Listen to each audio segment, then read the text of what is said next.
Hi everyone. I'm getting ready to go back outside. I finally am all better from my hamstring pull and the weather is beautiful, so I'm headed back out. I thought today that we would talk about negative doubles.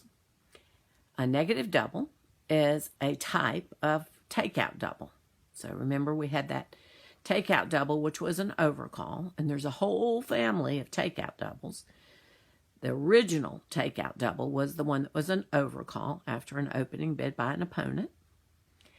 A negative double is a form of takeout double, but it's a double made by responder. As we kind of go along in these lessons, what you'll find out about doubles is the double is largely determined by who makes it, the person at the table who bids the bid. There are some doubles that only can be made by overcaller. There are some that can only be made by responder or by advancer. So knowing, kind of categorizing that in your head will help you narrow down what it is that partner's telling you. A negative double is a double made by the responder of the opening bidder. The bidding must go one of some suit by your partner. So one club, one diamond, one heart, one spade has to be the opening bid. And then your right-hand opponent must overcall a suit. Doesn't have to be at the 1 level or the 2 level. It can be a jump, but he must have overcalled a suit. And there's a lot of partnership agreements you come to at what level, what it shows, etc., etc. I'm going to tell you the way it was originally written, with one small change that is kind of a modern change that I think is pretty common nowadays. Okay? So here we go. So your partner has opened one of some suit, and your opponent has overcalled.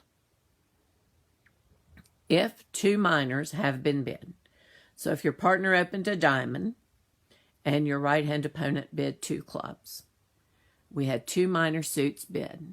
When 2 minor suits are bid, double promises both majors at least 4 cards, at least 6 points.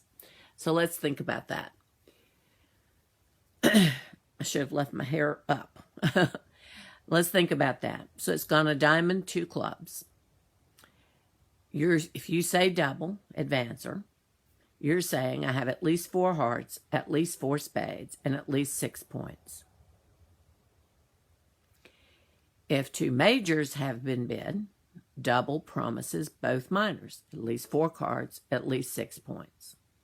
So if the bidding went 1 heart opening bid, 1 spade overcall, you are a responder, you say double, you're promising at least 4 clubs, at least 4 diamonds, and at least 6 points.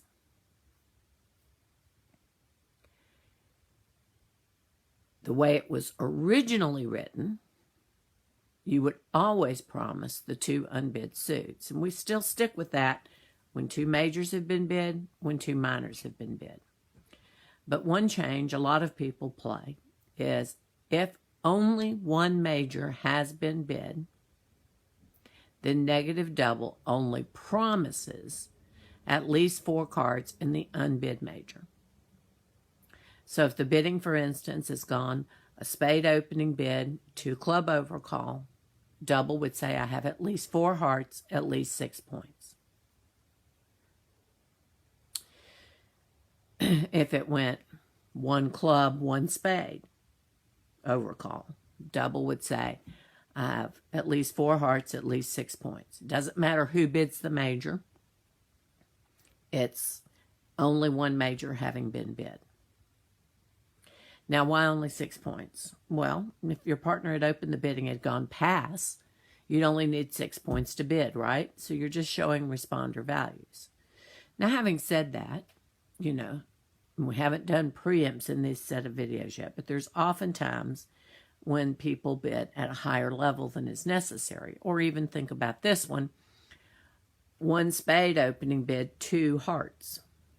So now you're forcing partner, because doubles ask partner to bid, takeout doubles ask partner to bid. So 1 spade, 2 hearts. double, you're forcing partner to bid at the 3 level. Right? So, well, that seems a little spooky, doesn't it? You know, if you want to bid one of my suits, you have to bid at 3. If you only have 6 points, does that make a lot of sense? Only 4 diamonds, only 4 clubs, only 6 points. It's kind of scary.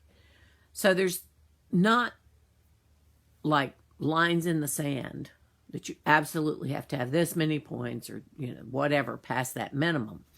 But you always need to consider that the higher you are forcing partner to bid in an auction, then you either need to have extra strength, so more than just 6 points, maybe 10, 11, 12, or better shape. Maybe you're 5 and 5 in your minor suits, right? There's also another thing. Suppose that your partner opens a spade and the opponent overcalls 2 clubs. You have 3 spades, you have 4 hearts. When partner has bid a major, if you have a fit in the major, just raise the major. You don't go out of your way to show the unbid major if you've already found a major fit. So we'll talk tomorrow, actually it's tomorrow, more about how partner responds in your second and third bids and that type of thing. But that's the basics of a negative double. It's particularly useful. I'm sorry, pollen.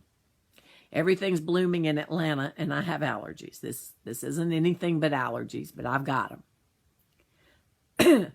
Okay, so let's suppose that your partner opened a club and they overcalled a spade. Well, if you wanted to bid hearts, how high would you have to go? You have to bid 2 hearts unless you have negative double, right? And a new suit at the 2 level, especially if it's a major, but anytime they're in a competitive auction, promises at least 5 cards, right? And 10 points. So that change we made where the double shows the unbid major was basically for that type of situation. Because if you had, 11 or 12 points and the ace, king, and 4 hearts, and your partner opened a club and it went a spade, you want to bid hearts.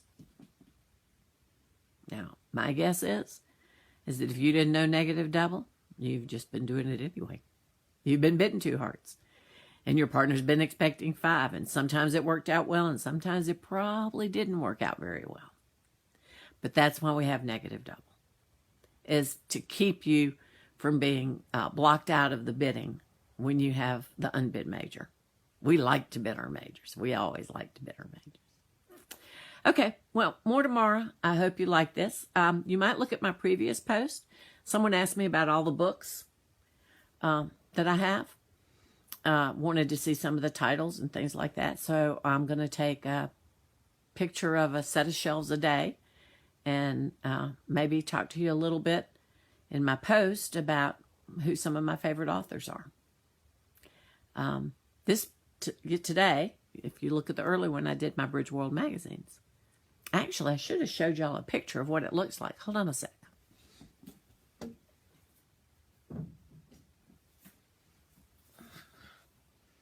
The Bridge World.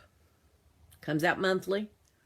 It's a great magazine once you get to the point where you're really tied into bridge and you're trying to improve your game and you're getting better and better and better. It's kind of a high intermediate to expert level book magazine.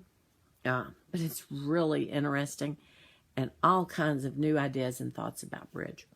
So when you get ready for it, or if you have a friend that plays a lot of bridge, maybe you're just starting, but you have a friend that plays a lot, Bridge World. I'm just going to show you.